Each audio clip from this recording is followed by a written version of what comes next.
बिस्मिल्लाहिर्रहमानिर्रहीम। शुरू करती हूँ अल्लाह के बाबरकत नाम से जो बहुत ही मेहरबान निहायत रहम फरमाने वाला है।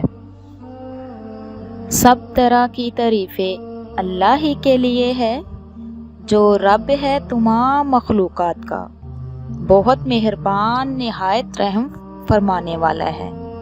हाकिम है इंसाफ के दिन का।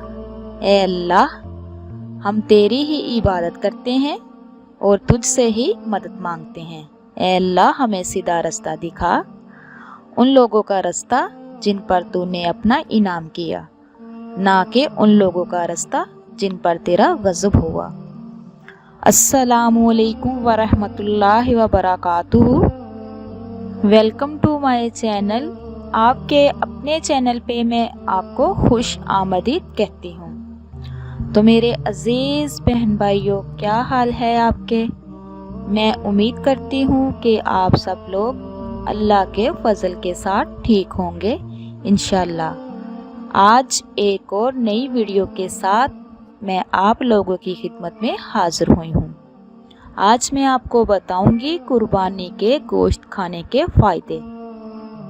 आप सल्लल्लाहु अलैहि वसल्लम ने फरमाया, दुनिया वालों और जन्नतों के खाने का सरदार गोश्त है। ईद उल ज़ुहा की आमद के साथ हर घर में गोश्त के पकवान बनने शुरू हो जाते हैं, लेकिन कुछ लोग गोश्त खाने से घबराते हैं।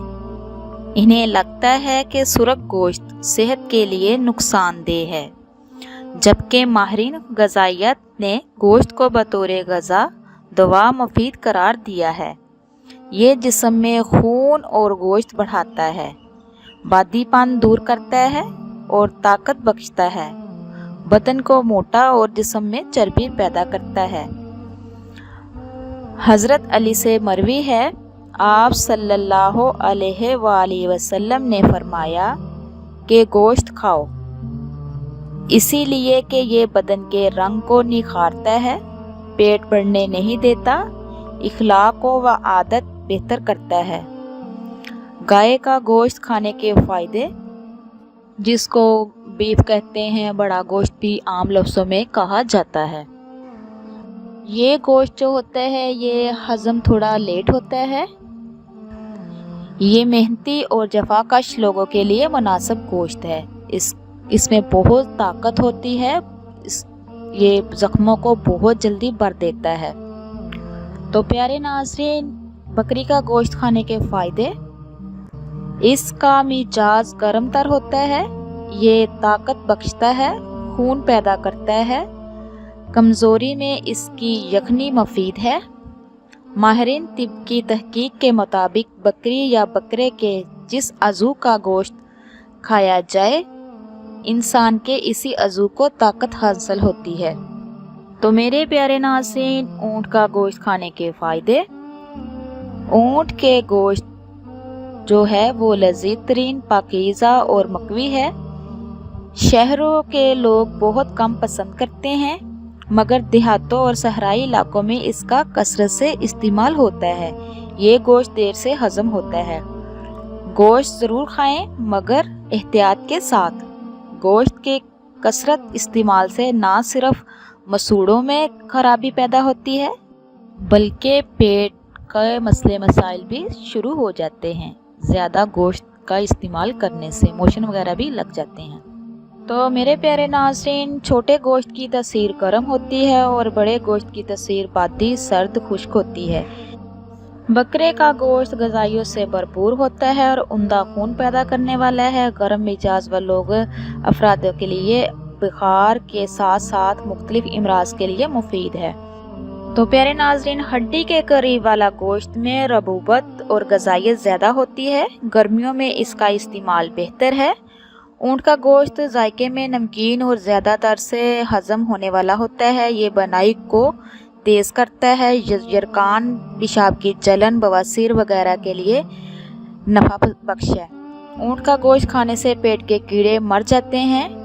दुम्बे का गोश्त निहायत कुव्वत देने वाला है और लजीज होता है। माहिरीन का कहना है कि इसका गोश्त दीगर जानवरों के गोश्त की निस्बत देर से हज़म होता है। بیٹ کے گوشت کی تاثیر گرم ہوتی ہے، اس کو معتدل بنانے کے لیے گوشت کو پکاتے وقت بڑی الائچی، دار چینی اور سیاہ زیرہ شامل کرنا چاہیے۔ تو پیارے ناظرین، سردیوں میں آپ کے پھیپھڑوں بہت جلدی متاثر ہوتے ہیں اور کھانسی، نزلہ، زکام پھیپھڑوں کو کمزور کر دیتے ہیں۔ اگر آپ ان سب بیماریوں کا علاج چاہتے ہیں تو سردیوں میں مچھلی کا استعمال لازمی کریں۔ مچھلی میں موجود فیٹی ایسڈ پھیپھڑوں میں ہوا کے بہاؤ کو تیز بناتا ہے اور سانس لینے میں آسانی ہوتی ہے۔ نوجوان لڑکے اور لڑکیوں کو اپنے پھیپھڑوں کو مضبوط بنانے کے لیے مچھلی کا استعمال کرنا ضروری ہے۔ تو میرے پیارے ناظرین، گوشت عمومی طور پر بھاری غذا سمجھی جاتی ہے۔ جب آپ اچانک گوشت کھانا بند کر دیتے ہیں تو ہو سکتا ہے کہ آپ کو آپ کا کھانا کم محسوس ہونے لگے اور آپ کو جلد بھوک بھی لگنا شروع ہو جائے۔ تو اسی لیے آپ کو فرائی کی ہوئی چیزیں اور چپس وغیرہ کا استعمال کم کرنا چاہیے۔ تو میرے پیارے ناظرین، آپ کو بتاتی چلوں، اس کے علاوہ اگر آپ بالکل صاف جلد کا خواب دیکھ رہے ہیں تو اچانک آپ کی خوراک سے گوشت کا نکل جانا ناخوشگوار حیرت کا باعث بن سکتا ہے۔ سرخ گوشت بہت ہی طاقت والا ہوتا ہے، اس کا استعمال ضرور کیجیے۔ اس کے بہت سے بینیفٹ ہیں، اس میں زنک ہوتا ہے اور سبزیوں میں بھی پایا جاتا ہے، لیکن گوشت کے مقابلے میں کم مقدار کی وجہ سے آپ کی جلد متاثر ہو سکتی ہے اور آپ کے چہرے پہ محاسے، کیل وغیرہ نکل سکتے ہیں۔ تو میرے پیارے ناظرین، جیسے کہ عید قربان ہے تو آپ دل کھول کے اس کو کھائیں، لیکن احتیاط کے ساتھ کھائیں۔ قربانی کے گوشت میں اللہ پاک نے بہت ہی شفا اور طاقت رکھی ہوئی ہے۔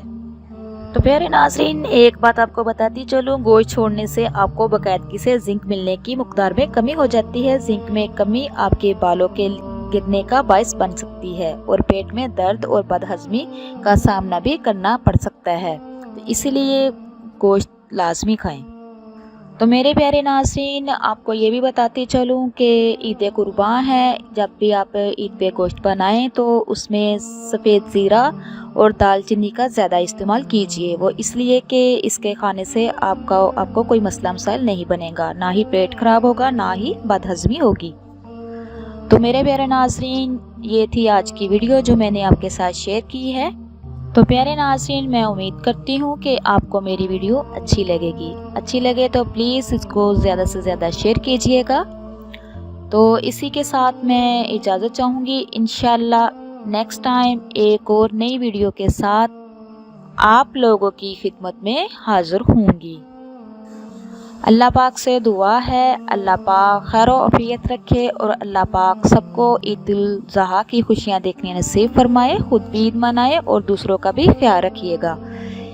اللہ پاک سے دعا ہے کہ اللہ پاک آپ کو، مجھے اور سب کو اپنے حفظ و ایمان میں رکھے۔ اب تک کے لیے اتنا ہی، اللہ حافظ۔